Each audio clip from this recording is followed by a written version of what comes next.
Mohan Rupa Prabhu is the temple president of ISKCON Delhi. He is originally a commerce graduate and a hospitality industry professional, but he has been practicing Krishna consciousness as a monk for the last 33 years.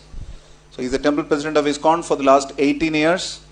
And under his leadership, ISKCON in Delhi has at least distributed crore Bhagavad Gitas, 1 crore Bhagavad Gitas across Delhi NCR in the last nearly 18 years. So 1 crore is a lot of numbers. Bhagavad Gita and other spiritual literature. And he is known for his erudition in terms of the Gaudiya Vaishnava philosophy, especially Achintya, Bhedabheda, Tattva. And he is famous across ISKCON as a leading Kirtaniya and an exponent of the philosophy. He is also responsible for setting up personal care program called Ashraya, which takes care of the spiritual needs of small groups of 15 each, and there are 200 such groups across Delhi today. And similarly, he is also the pioneer for training program which is originally set up by a former Acharya called Bhaktivinoda Thakur. This is called Namahatta. He is also vanguarded that, and therefore today under his leadership there are thousands and thousands of devotees who are practicing the principles of Bhakti Yoga in Delhi. Without much delay, I want to welcome His Grace Mohan Rupa Prabhu to the stage, and he will be presenting. Should I? Hare Krishna.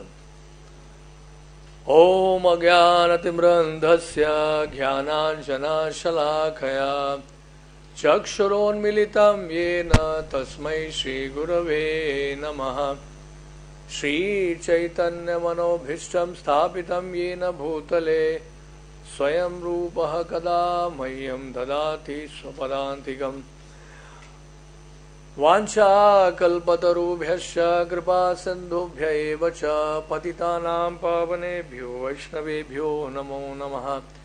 Jai Shri Krishna Chaitanya Prabhu Nityananda Shri Advaita Gadadhar Shivasadi Gauru Bhakta Vrinda.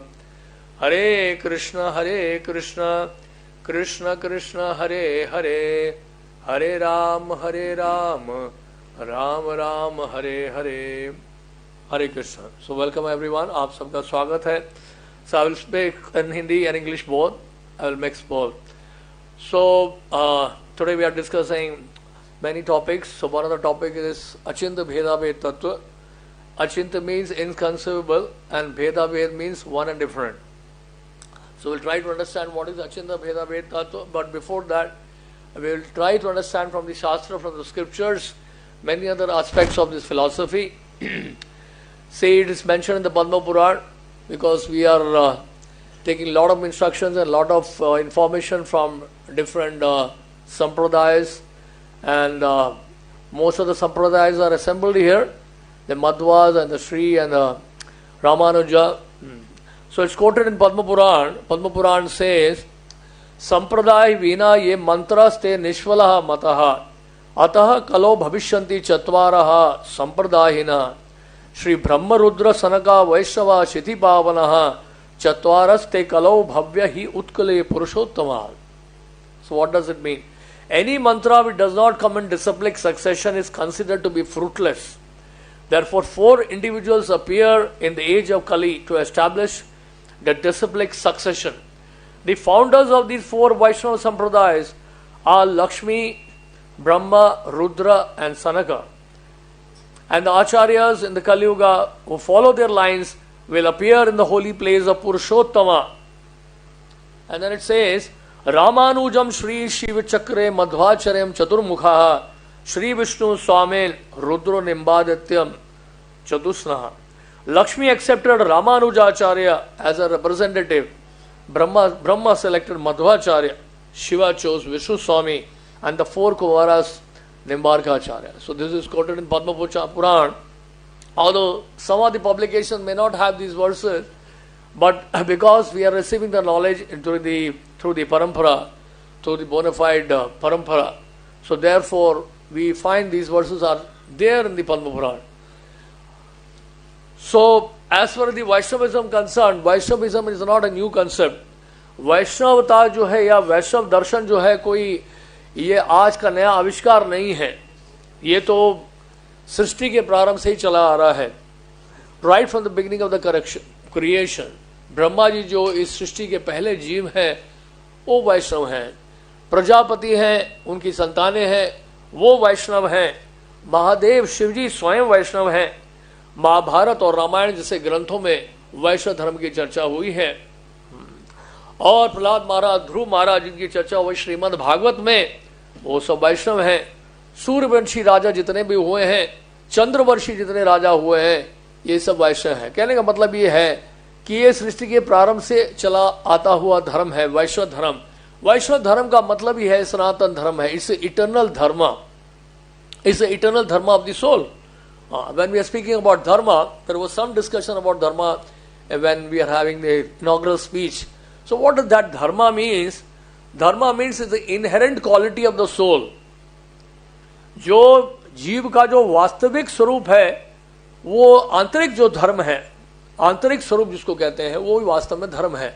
और वो जो जीव का जो धर्म है, आत्मा का जो धर्म है, वो सनातन धर्म है. That is the eternal dharma. So therefore this Vaishnava dharma is existing since time immemorial. It's eternal. Now see, if you see Lord Krishna speaking in Bhagavad Gita, Krishna himself says, what does he say?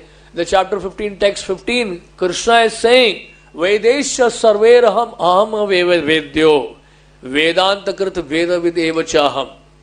So Krishna is clearly saying this words that I am the compiler of Vedanta. We have this Vedanta conference here, but Krishna is saying I am the compiler of Vedanta. So the Vedanta is actually coming from Krishna himself. And then he says, Vedas, by the Vedas I am to be known. कि वेदों के द्वारा किसको जानना है? कृष्ण कह रहे हैं, भगवान कह रहे हैं कि मुझे ही जानना है. I am the knower of the Vedas. और वेदों को जानने वाला कौन है? भगवान कहते हैं मैं. तो Vedas are actually coming from Krishna and the compiler of Vedanta. The goal of Vedas, Vedanta means the conclusion of the Vedas, is Krishna himself. So that therefore it's very, very important to know the Lord when we are going to discuss Vedanta. So, so there are many verses, if you see, in Bhagavad Gita and many other Shastra and Srimad Bhagavatam, Bhagavad Gita, which supports our Vaishnava philosophy, and especially Bhagavad Gita and Srimad Bhagavatam. See, Srimad Madhvacharya has clearly stressed, he has discussed Panchabheda.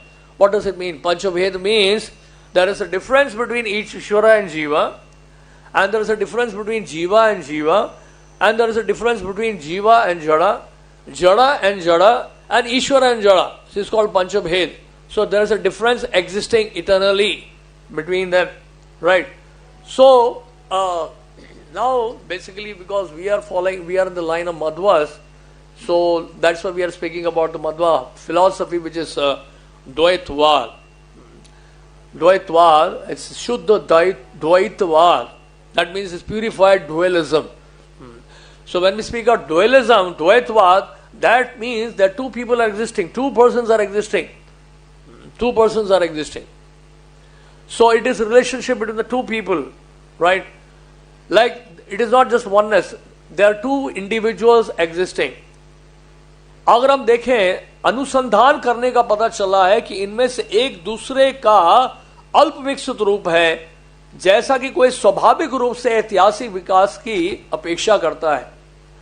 Now Madhvacharya, he established Tattvad philosophy.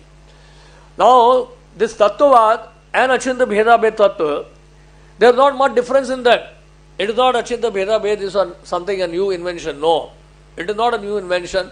Basically it is Tattvad only. दोनों ही तत्ववाद हैं, परंतु एक दूसरे का शोधित रूप है. हालांकि मध्वाचार्य शंकराचार्य का खंडन करने के से अपनी रचनाओं में भेद पर बल दिया, परंतु उन्होंने अभेद को दर्शाती हुई श्रुतियों की अपेक्षा नहीं की. सो मध्वाचार्य ने तत्ववाद गौड़िया चिंता भेद तत्व के मूल को पाया जा सकता है. So even in the Madhvacharya teaching you will find achintya bhedabheda तत्व. So in the Bhagavad Tattva, the commentary on Srimad Bhagavatam by Srimad Madhvacharya, especially in the 11th canto, chapter 7, text 51, What does he say? He says, विशेषस्य विशिष्टस्यापि भेदस्तत्वदेवतु सर्वं च अचिन्त्य शक्तिवाद युज्यते परमेश्वरे तत्शक्तिवेव तु जीवेषु चिद्रूप प्रकृपावपि भेदा भेदो तद अन्यत्र उभयोरपि दर्शनात्. What does it mean? गुण उनके आधार सर्वथा भिन्न हैं. I will try to explain this. परम भगवान के लिए कुछ भी असंभव नहीं है क्योंकि वह अपनी अचिंत्य शक्ति में एकीकृत हैं. परम भगवान की उस अचिंत्य शक्ति के कारण जीवात्माओं के आध्यात्मिक रूप एवं भौतिक प्रकृति से उनके संबंध में समानताएं व असमानताएं हैं. See, this is what is what simultaneously one and different. So Madhvacharya, Srimad Madhvacharya is speaking about the inconceivable potency of the Lord. At the same time, he is speaking about oneness and difference.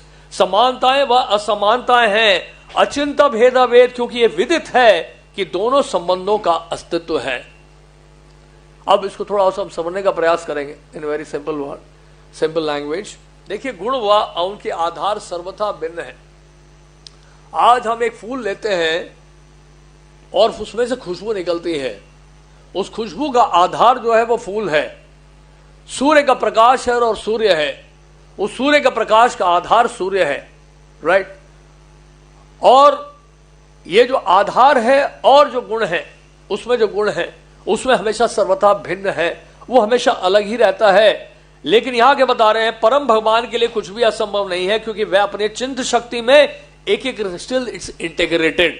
परम भगवान की उस अचिंत शक्ति के कारण जीवात्माओं के आध्यात्मिक रूप एवं भौतिक प्रकृति से उनके संबंध में समानताएं व समानताएं हैं.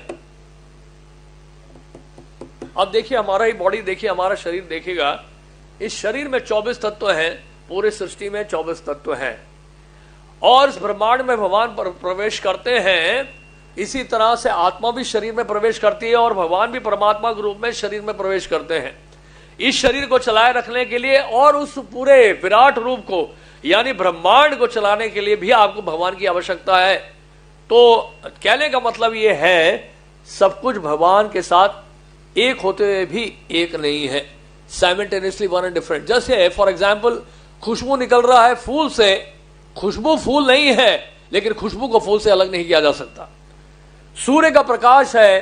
प्रकाश और सूर्य में कोई भेद नहीं है लेकिन प्रकाश को सूर्य से अलग नहीं किया जा सकता है. ये जो अचिंत्य भेद अभेद तत्व है, जो सिद्धांत है, ये आपको हर जगह मिलेगा. It is not just in books only. You will find this achintya bhed अभेद philosophy everywhere here also where I'm standing. How? Just like for example, आप देखिए मेरा हाथ, सिंपल सा एग्जाम्पल है.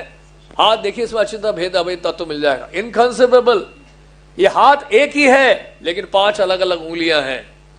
Is simultaneously one and different.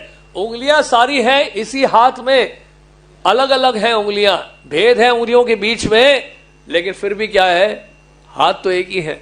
Simultaneously one and different. ये आपको philosophy हर जगह मिलेगा. टेबल लकड़ी है लेकिन केवल ये कहते हैं ये लकड़ी है या लकड़ी के ऊपर बैठे हैं आप, ये कहना भी ठीक नहीं होगा. तो बेसिकली क्या है, ये फिलॉसफी आपको हर जगह मिलेगा. Simultaneously one and different.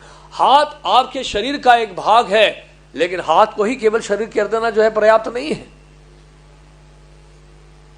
तो ये जो वननेस एंड डिफरेंस की जो फिलॉसफी है, इट इज एग्जिस्टिंग एवरीवेयर. अब देखिए भगवत गीता को ले लीजिए. भगवत गीता में 15 चैप्टर टेक्स्ट 7, ममई वांशो जीव लोके जीव भूत सनातना मनसष्टानि इंद्रियानि प्रकृति स्थानी कर्षति. What does it mean? It means इस बद्ध जगत में the living entities in this condition world are my eternal fragmental parts. Due to condition life they are struggling very hard with 6 senses which includes the mind. मनसष्टानि इंद्रियानि प्रकृति स्थानी कर्षति. यानी हम सब की बात चल रही है यहां पे. हम सब जीवात्माएं संसार में संघर्ष कर रहे हैं इन 6 इंद्रियों को लेकर जिसमें मन भी शामिल है. लेकिन इससे पहले क्या बता रहे हैं? इससे पहले भगवान बता रहे हैं ममई वांशो जीव लोके जीव भूत सनातना. ये जितने भी जीवात्मा हैं क्या है, मेरे सनातन अंश है. अब देखिए ये टर्म बड़ा इंपॉर्टेंट है. यहां पे इस शब्द का उपयोग किया गया है. यहां पे हमारा वैष्णव जो दर्शन है एस्टैब्लिश होता है जहां पर भगवान ने सनातन शब्द का उपयोग कर दिया है. वो कैसे? जब सनातन बोला है शब्द, उसका अर्थ क्या है? सनातन का मतलब क्या है? सनातन का मतलब है, भगवान जब बोल रहे हैं कि ये जीवात्मा मेरे सनातन अंश है, अंश का मतलब है कि we are part and parcel of the lord. अंश होने का मतलब क्या है और सनातन का मतलब क्या है? कि हम अंश थे और अंश हैं और आगे भी चलकर भविष्य में अंश ही रहेंगे। यहां भगवान ये नहीं कह रहे कि भविष्य में हम एक हो जाएंगे, भगवान ये कह रहे हैं कि सनातन अंश है, अंश हम थे। सनातन का मतलब ये है, इटर्नलिटी मतलब इटर्नल जो नेचर है वो क्या है? हमेशा एग्जिस्ट करने वाला है। आत्मा यानी कि सनातन है, हम जीवात्माएं सनातन है, हम अंश थे, अंश हैं और भविष्य में भी अंश रहेंगे। मम एवांशो जीवलोके जीवभूत सनातन। तो यहां पर बिल्कुल क्लियर हो रहा है। सो श्रीपाद मध्वाचार्य का जो द्वैत दर्शन है ये फॉर्मली एस्टैब्लिश हो रहा है। अब इसी वर्ड्स में हम अचिंत्य भेद अभेद तत्व भी हम इसी को एस्टैब्लिश करेंगे इसी श्लोक के माध्यम से। भगवत गीता अपने आप में ही पर्याप्त है आपको सारा फिलॉसफी एस्टैब्लिश करने के लिए। और इस स्क्रिप्चर के अलावा आपको देखिए सभी वैदिक शास्त्रों का जो बेसिकली सार है, एसेंस से आपको भगवत गीता में ही मिल जाता है। हाँ, और भगवत गीता में जो सब कुछ है, हो सकता है अन्य शास्त्रों में ना हो, लेकिन अन्य शास्त्रों में जो है वो भगवत गीता में आपको मिल जाएगा। तो अचिंत्य भेदाभेद तत्व कैसे आएगा इसमें? अब देखिए, जब अंश की बात करते हैं तो अंश का मतलब क्या होता है? देखिए, आप सोने की खान से आप सोने की अंगूठी बनाते हैं तो वो गोल्ड माइन से गोल्ड रिंग आपने बनाया है, अपनी उंगली में डाल लिया आपने, देखने में बड़ा अच्छा लग रहा है, लेकिन याद रहे वो गोल्ड माइन नहीं है। वो गोल्ड जरूर है लेकिन गोल्ड माइन नहीं है। तो इसका मतलब क्या है? तो वननेस जरूर है लेकिन डिफरेंट भी है। वननेस क्या है? वननेस इन क्वालिटी है। डिफरेंस क्या है? क्वांटिटी है। तो गुणवत्ता में कोई भेद नहीं है, लेकिन मात्रा की दृष्टि से देखा जाए तो भेद बहुत है। और भेद ही वास्तव में भेद पे ही जोर दिया जाता है। तो भेद जो है बहुत भेद, ह्यूज डिफरेंस। अगर समुद्र के जल से आप एक बूंद ले लें अपने हाथ में, वो खारा ही होगा, that will be salty, is it not? But you can't say I am holding N ocean, मैं तो समुद्र जो है महासागर को अपने हाथ में लेके घूम रहा हूं, ये एब्सर्ड होगा कहना भी। लेकिन अगर आप कहें कि समुद्र का एक बूंद मेरे हाथ में है, उसकी क्वालिटी वही है जो समुद्र की है, तो ये कहना गलत नहीं होगा। तो यहां पर वननेस आ जाता है, यहां पर वननेस आ जाता है। तो बेसिकली यहां पर जब सनातन की बात की गई है कि जीवात्मा सनातन अंश है, तो इसका मतलब क्या है? वो सनातन गुणवत्ता बनी रहती है। इटर्नली क्वालिटी जो है हमारा सेम है। आत्मा की क्वालिटी वही है जो भगवान में है। इसलिए आत्मा को भी सच्चिदानंद विग्रह कहा गया है। सत, चित और आनंद शाश्वत है, पूर्ण ज्ञान से युक्त है और पूर्ण आनंद से भरपूर है, क्योंकि आत्मा जो है भगवान की अंश है। तो क्वालिटी इज सेम, बट जहां तक क्वांटिटी की बात है, इट इज नॉट सेम।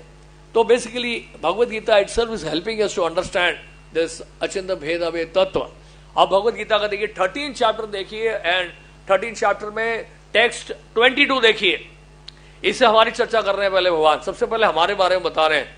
पुरुषा प्रकृति स्तो ही भुंक्ते प्रकृति जान गुणान कारण गुण संगस्य सदस जोनि जन्मशु। Living in material nature thus follow the ways of life, enjoying the three modes of nature. This is due to his association with that material nature. Thus he mates with good and evil among various species. तो कहने का मतलब यह है कि जीवात्मा जो है वो प्रकृति के तीनों गुणों का भोग करते हुए प्रकृति में ही जीवन बिताता है। ये जीवात्मा के बारे में चर्चा कर रहे हैं भगवान। लेकिन इसके अगले श्लोक में भगवान जीव के बारे में चर्चा नहीं कर रहे हैं, अपने बारे में चर्चा कर रहे हैं, ये बताते हुए कि मैं ये जीव नहीं हूं जो गुणों के प्रभाव में आ जाऊं। इसलिए अगले श्लोक में क्या कह रहे हैं?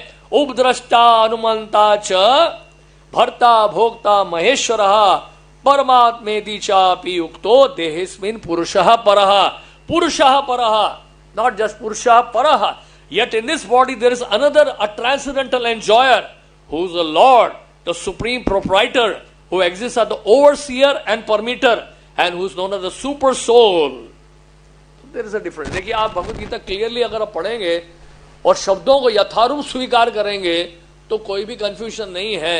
ये द्वैत दर्शन जो है या अचिंत्य भेद अभेद तत्व है, ये इस भगवत गीता में ही आपको मिलेगा सुनने को। और इसके अलावा देखिए और भी बहुत सारे प्रमाण आपको मिल जाएंगे 15 चैप्टर में। टेक्स्ट 16 एंड टेक्स्ट 17 देखिए, जहां पर पुरुषोत्तम योग इस अध्याय का नाम है। यहां पे भगवान कृष्ण क्या कह रहे हैं, दो इमो पुरुषो लोके क्षर अक्षरा एव च क्षर सर्वाणी भूतानि कूटोस्त्रा उच्यते। क्या कह रहे हैं, जीव दो प्रकार के हैं, च्युत हैं और तथा अच्युत हैं। भौतिक जगत में प्रत्येक जीव च्युत होता है और आध्यात्मिक जगत में प्रत्येक जीव अच्युत कहलाता है। राइट, तो आध्यात्मिक जगत में क्या है, इनफैलिबल है, और भौतिक जगत में जीव क्या है, फैलिबल है। अब ये देखिए इस श्लोक के बाद अगले श्लोक में 17 वर्ष में क्या कह रहे हैं, 17 वर्ष में कह रहे हैं, उत्तमा पुरुषस्तु अन्य परमात्मा इति उदारतः यह लोकत्रयम् आविश्य बिभर्ति अव्ययः ईश्वरः। इन दोनों के अतिरिक्त एक परम पुरुष परमात्मा है जो साक्षी अविनाशी भगवान है और जो तीनों लोकों में प्रवेश करके उनका पालन कर रहा है। तो ये बड़ा क्लियर है, अगर हम भगवद गीता पढ़ें तो कोई कंफ्यूजन नहीं है। इट्स वेरी वेरी क्लियर कि how this philosophy of dvaitavad achintya bhed abhed tattva is actually is there in our shastra, in Bhagavad Gita and Shrimad Bhagavatam. Shrimad Bhagavatam की अगर बात करें, श्रीमद् भागवतम में भी क्लियरली अगर आप देखें तो उसमें भी यही बात बताई गई है, जहां भी चतुर्श्लोकी भागवत के बारे में चर्चा हुई है श्रीमद् भागवतम इन 4 वर्सेस, जहां पर भगवान श्री नारायण ने ब्रह्मा जी को 4 श्लोकों में श्रीमद् भागवतम सुना दिया, जिसको चतुर्श्लोकी भागवत कहते हैं। उसमें भी अचिंत्य भेद अभेद तत्व की चर्चा हुई है। रिथे अर्थम यत् प्रतीयते न प्रतीयते चात्मनि तत् विद्यत आत्मनोमयम यथा भासो यथा तमः। ओ Brahma, whatever appear to be of any value, if it has no relation to me, he has no reality, it is my illusory energy, that reflection which appears to be in darkness. Then next he says, यथा महन्ति भूतानि भूतेषु च वचेषु अनु प्रविशन्ति अप्रविशन्ति तथा तेषु न तेषु हम। O Brahma, please know that the universal elements enter into the cosmos and at the same time do not enter into the cosmos. Similarly, I myself also exist within everything created and at the same time I am outside of everything. तो यहां भगवान कह रहे हैं कि सब में मैं प्रवेश करता हूं लेकिन फिर भी मैं सब में नहीं हूं। See, again this Achintya Bhedabheda Tattva is coming. See, मैं सब में हूं फिर भी सब में नहीं हूं। यानी कि कहने का मतलब यह है कि अगर मैं दफ्तर जाता हूं, ऑफिस जाता हूं, फैक्ट्री जाता हूं, लेकिन फिर भी मेरा घर अपना है। सब जगह होने का मतलब यह नहीं है कि मेरा इंडिविजुअलिटी समाप्त हो जाता है, मेरा अपना व्यक्तित्व फिर भी बना रहता है। I am still existing in my abode, I am outside of everything, right. So sometime the superintendent of the jail or even the governor of the city or the or maybe the prime minister of the country, he may go to the jail to see the prisoners, but that doesn't mean he has become a prisoner, right? He may go and want to see the prisoners, and sometimes the prisoners get released when there is an appeal goes to the President of India, and especially on the Republic Day. Okay, he may feel a little compassionate on the prisoner and may think, okay, let some of them get released, you know. So he goes inside the jail. वो jail में जाता है, वो governor jail में जाते हैं, लेकिन governor jail में जा रहे हैं इसका मतलब नहीं कि वो कैदी हो गए हैं। Still he maintain his spiritual position. The Lord maintain his transcendental position even though he appears in the material world. He stays away from the influence of the material world. भगवान जब इस पृथ्वी पर जब आते हैं तो इस पृथ्वी में आते जरूर है, अवतरित जरूर होते हैं, लेकिन फिर भी इस माया जगत के प्रभाव में नहीं आते हैं। इसलिए भगवान गीता में कह रहे हैं, जन्म कर्म च मे दिव्यम एवं यो वेति तत्वतः त्यक्त्वा देहम पुनर्जन्मनान मेति मामति सुवर्जना। मेरा जो जन्म है, मेरा जो कर्म है वो दिव्य है, और जो मुझे तत्व से जान लेता है, मेरे जन्म को, मेरे कर्म को तत्व से जो जान लेता है, वो दोबारा संसार में जन्म नहीं लेता है। तो यहां पर उनका आना भी जो है, आते जरूर है, लेकिन आते हमारी तरह नहीं है, कैदी की तरह नहीं आते हैं। आते भी हैं तो इस संसार के भव बंधन भव सागर से बनते नहीं हैं, फिर भी इससे अलग रहते हैं। तो इस तरह से कई सारी बातें अचिंत्य भेद तत्व को लेकर। So it's a very very important philosophical conclusion of the shastras, and whenever read Bhagavad Gita we'll find lot of actually references in Bhagavad Gita also and Srimad Bhagavatam also and many other Vedic literatures that we are simultaneously one and different from the Lord. Lord Chaitanya established the Achintya Bhed Tattva philosophy, when he came, appeared 500 years before, and he himself said, what did he say? Jiver swarupohe Krishner nitya das, Krishner tatthastha shakti bheda bhed prakash. So he said the jiva, the jivatma, वो कृष्ण का नित्य दास है, और क्या है जीव, क्या है वो तटस्थ शक्ति है. The jiva is the marginal potency of the Lord, and bhed abhed prakash is simultaneously one and different from the Lord. So when we speak about achintya bhed abhed tattva, उसका यही मतलब है कि qualitative oneness is there, but as for the quantity is concern there is no oneness, there is huge difference is there.